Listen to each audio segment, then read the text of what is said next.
The first North American goalie to come off your board would be who and why? I would say Brandon Seltenrich.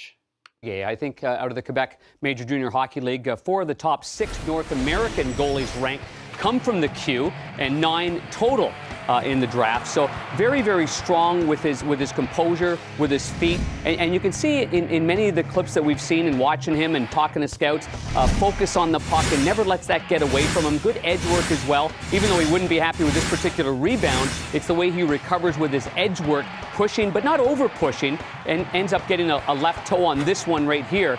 But you can see he's got good positioning, very, very good calmness with the puck, doesn't cheat or over move.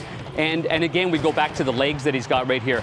Watch this right toe. Good one right here with the toe in a good position, but he doesn't stop right there, even though that rebound comes out, which is a difficult save in itself. Olivier ends up pushing again with his left skate, getting right back out there again with that right pad. Look at the way he fights for space on top of the crease as well. So very impressive in that respect. He won 31 games this year in the Q with Drummondville. So I think he's one of the top goaltenders, although you never know, especially with the Europeans, and there's always a lanky Finn or a Swede that's got composure that somebody likes. But right now, as far as the North Americans are concerned, I think he's the #1 guy. It seems like over the last couple of years, we always talk about the readiness of these young kids ready to make an impact in the NHL. We see that with forwards, defensemen. Do you think that window's closing for goaltenders too? You think a lot of these youngsters are more NHL ready as the years go along?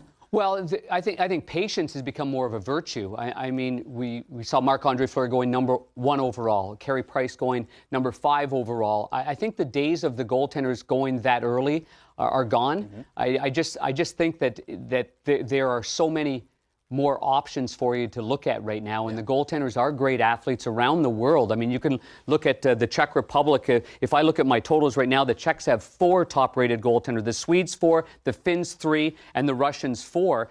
4 of the top 14 North American goalies come from the USHL. Look at the leagues we're looking for. There's some from the Manitoba Junior Hockey League, from the North American Junior Hockey League that are ranked, not, let alone NCAA, the Ontario League, and the Western Hockey League. So they are all over there, and it's a matter of taste. A lot of it gets put on the size of the goaltender, so you can look up and down and say, that guy's 6'4", 6'5". Scouts nowadays will take more of a gamble on that type of goaltender.